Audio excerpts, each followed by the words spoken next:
Si qëndron puna me papunësinë dhe vendet e lira të punës në Gjermani? Përgjigja më e shkurtër do të ishte jo mirë, miq të dashur, por ja detajet. Papunësia në Gjermani ka arritur shifrën rekorde në 12 vitet e fundit. Në Agjencinë për Punë aktualisht janë të regjistruar si të papunë 3.085.000 persona. Kjo është 177.000 më shumë të papunë se sa në dhjetor dhe plot 92.000 më shumë të papunë se sa në janarin e vitit të kaluar. Kështu, papunësia është rritur me 0.4% më shumë dhe tani shifra e përgjithshme e të papunëve në Gjermani është 6.6%. Për herë të fundit, një papunësi kaq të lartë ka pasur në shkurt të vitit 2014, kur papunësia ishte 3.138.000 persona. Shefja e Agjencisë për Punë Andrea Nales thotë se aktualisht ka një dinamik të dobët në tregun e punës. Rritja e papunësisë në janar të çdo viti është relativisht normale, miq të dashur, por në këtë janar ka pasur megjithatë një rritje më të lartë se sa në vitet e kaluara, siç shihet pra, shifra është rekorde në 12 vitet e fundit.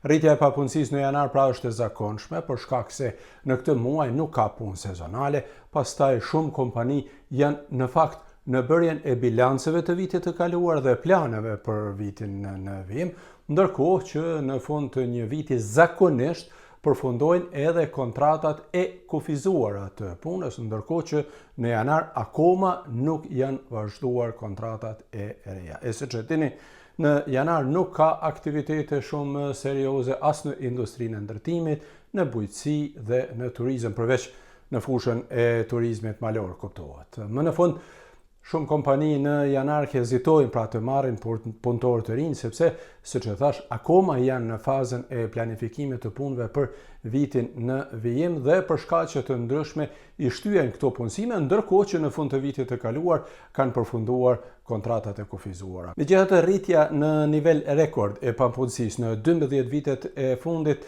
tregon se ekonomia gjermane aktualisht akoma vërtet është në probleme, akoma nuk është ringritur siç është shpresuar dhe gjërat po shkojnë më ngadalë se sa që ishte e planifikuar. Por për këtë vit qeveria parashikon një rritje prej të paktën 1% të ekonomisë, ndërkohë që pritet të investohen edhe shuma të mëdha parash në infrastrukturë si dhe në pajisjet e ushtrisë, e që me siguri mund të ndikojë natyrisht edhe në punësimet. Por, aktualisht situata pra nuk është edhe aq e mirë, e çfarë do të ndodhë në të ardhmen, natyrisht që do ta shohim më mirë në javët dhe në muajt në vijim. Megjithatë të kuptohemi, në Gjermani edhe më tej ka me qindra vende pune të lira, pra të pazëna, por në këto vende kryesisht kërkohen punonjës të kvalifikuar, e me këto shifra ju kam njoftuar disa herë.